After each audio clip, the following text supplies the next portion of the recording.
No estudo da eletrostática, fundamentalmente, estudamos as cargas elétricas e as suas ações. Mas, especificamente, qual é o problema tratado pela eletrostática? Podemos sintetizar a resposta da seguinte forma: dada uma distribuição de cargas no espaço, que pode ser contínua ou discreta, determinar a intensidade de campo elétrico, o vetor E, e daí o potencial elétrico, escalar V, ou de modo contrário, primeiro se determina o potencial V e só depois a intensidade de campo elétrico. E quais seriam as ferramentas que poderíamos utilizar para resolver os problemas da eletrostática?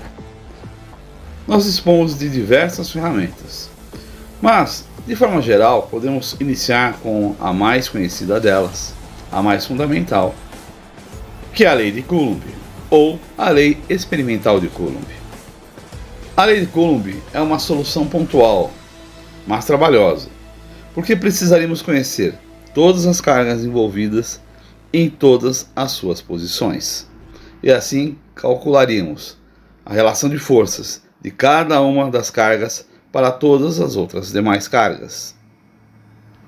No caso, para uma distribuição contínua de cargas, podemos utilizar o teorema de Gauss quando há simetria no sistema, ou resolver tudo por integrais de volume, o que também geraria alta complexidade. Uma outra ferramenta que nós podemos utilizar é a equação de Poisson, que também tem alta complexidade. Nós vamos, durante o nosso curso, ver um pouco de todas essas ferramentas e como se aplicam e quais são as vantagens e desvantagens de cada uma delas.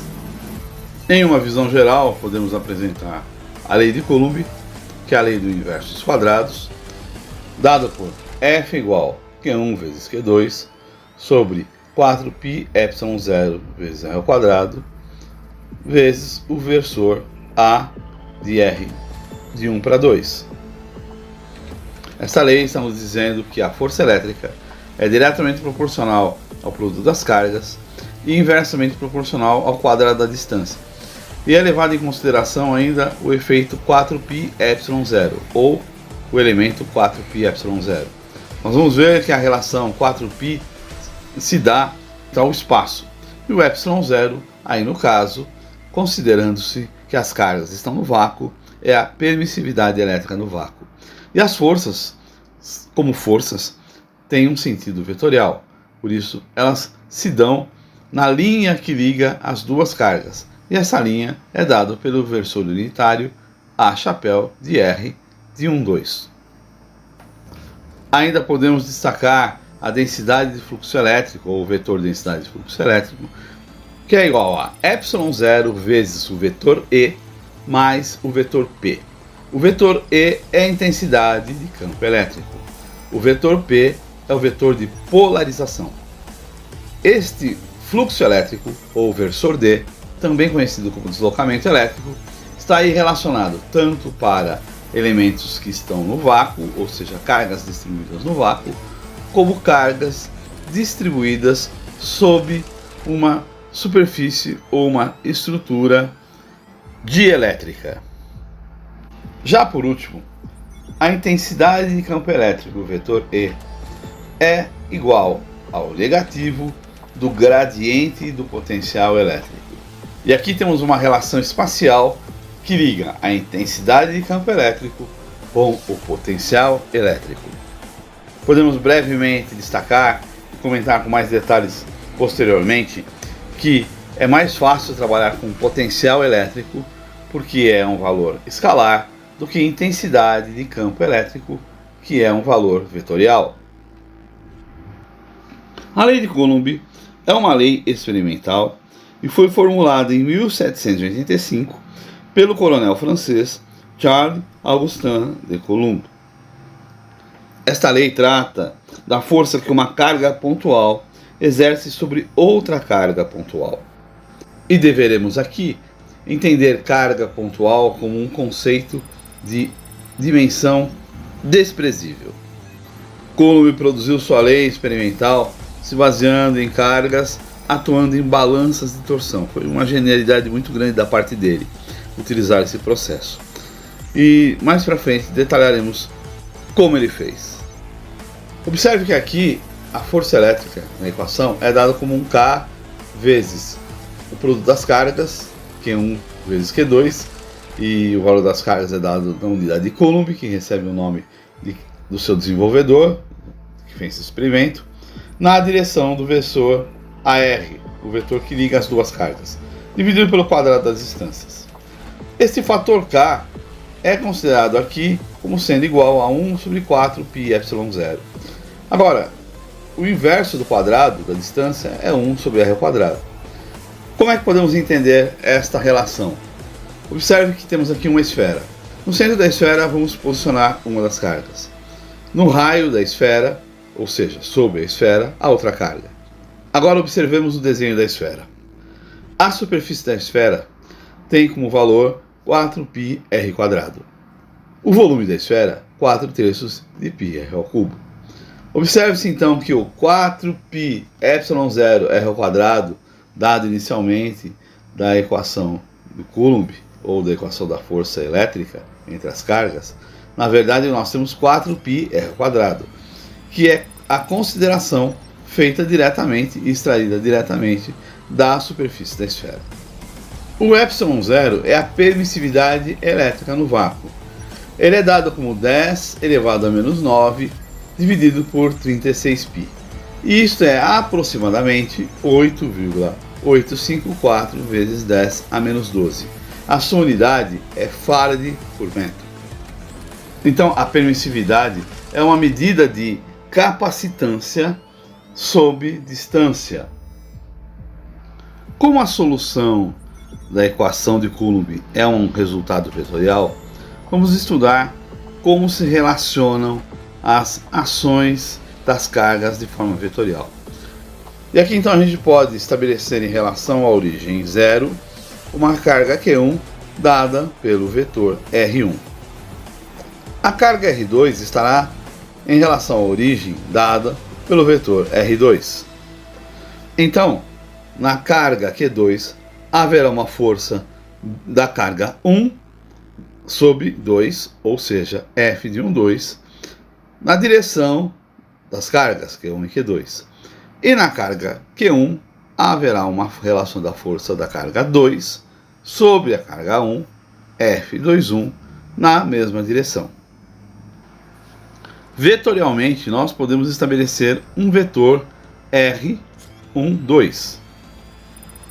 Esse vetor R12 é igual ao vetor R2 menos o vetor R1. O módulo do vetor R12 é o próprio R.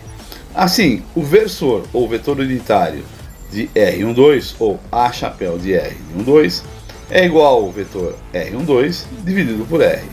Portanto, a força F12 vai ser proporcional a Q1 vezes Q2 dividido por 4πε0r² vezes o vetor R de 12.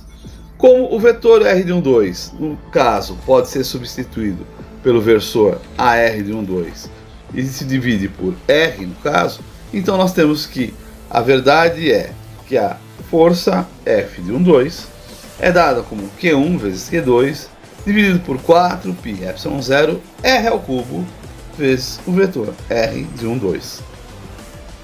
E uma outra forma de escrever F de 12 é Q1 vezes Q2 dividido por 4πε0 vezes a diferença ou vetor diferença R2 menos R1 dividido pelo módulo dessa diferença, o módulo de R2 menos R1. A se considerar que a força F de 2,1 é igual em módulo ao módulo de F2,1, que é igual ao módulo de F12 vezes o negativo ou sentido contrário do versor AR de 12. Portanto, em módulo, F de 2,1 é igual a menos F de 12. Consequentemente, o módulo do versor AR de 2,1, a chapéu R21, é igual ao negativo do versor a chapéu R12. E ainda as considerações mais importantes, que todo mundo conhece sobre as forças dadas entre cargas. Isso é bem estabelecido. Cargas de sinal igual se repelem, ou seja, atuam em sentido contrário, e cargas de sinais diferentes se atraem, atuam no sentido de se atraírem, mas tudo sempre na mesma direção. Consideremos agora, em relação à origem, uma distribuição de cargas, várias cargas, Q1, Q2, Q3, Qn, todas dadas pela sua relação de distância à origem pelos seus respectivos vetores, R1, R2, R3, Rn. A pergunta que nós queremos responder é: se nós definirmos um certo local, um certo ponto, dado por um vetor R, por exemplo, qual é o resultante do valor das forças de cada carga nesta região, neste ponto dado pelo vetor R? Considerando ainda que nesse ponto há uma carga Q conhecida. Portanto, a força F vai ser igual a Q vezes Q1, R menos R1 dividido por 4π epsilon 0, o módulo de R menos R1 tudo ao cubo, o mesmo somando para o caso de Q vezes Q2, também considerando os mesmos valores de R menos R2, o módulo disso ao cubo, o mesmo para todas as cargas. Ou seja, tem-se um somatório de todas as relações de cargas. Assim, a força seria igual a Q, a carga onde nós queremos saber a resultante de forças, dividido por 4π epsilon 0, considerando que o sistema está no vácuo, vezes o somatório de K de 1 até N, de QK, R vetor menos RK vetor, dividido pelo módulo de R menos RK vetor ao cubo. Passemos à intensidade de campo elétrico. A intensidade de campo elétrico E pode ser dada como sendo uma relação com a carga e as forças. Ela é dada como sendo o limite, quando a carga vai para zero, da força dividido pela carga.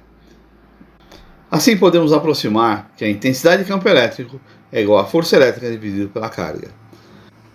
E aqui a natureza da intensidade de campo elétrico é advinda da própria força elétrica. Ou seja, a intensidade de campo elétrico tem a mesma direção da força elétrica na eletrostática. As unidades que nós utilizamos para definir intensidade de campo elétrico é Newton por Coulomb, ou seja, a quantidade de força por carga, ou volts por metro. Nós vamos mais frequentemente utilizar esta última unidade, volts por metro. E aqui segue uma questão interessante na eletrostática. Qual a intensidade de campo elétrico no local dado por um vetor R, produzido por uma carga presente em outro local dado por um vetor R'? Então temos aqui, em relação à origem, a carga Q, distanciada da origem pelo vetor R', e é ela que vai produzir o campo elétrico, e o local onde queremos conhecer esse campo elétrico, que é dado pelo vetor R. A distância de Q para o local dado por R é igual a R menos R'. E aí, a intensidade de campo elétrico em R vai ser igual a Q dividido por 4π epsilon 0 R ao quadrado do versor AR. Ou a intensidade de campo elétrico é igual a Q dividido por 4π epsilon 0 vezes o vetor R menos R' dividido pelo cubo do módulo do R menos R'.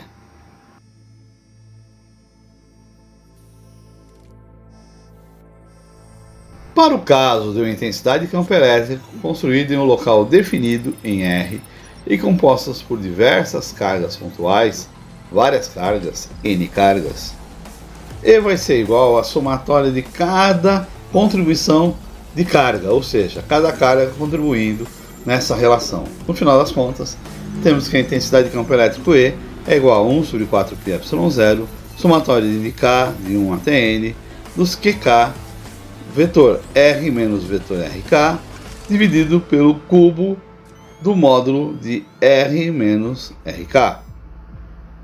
Assim como consideração final, temos que um campo elétrico é formado pela distribuição de várias cargas no espaço.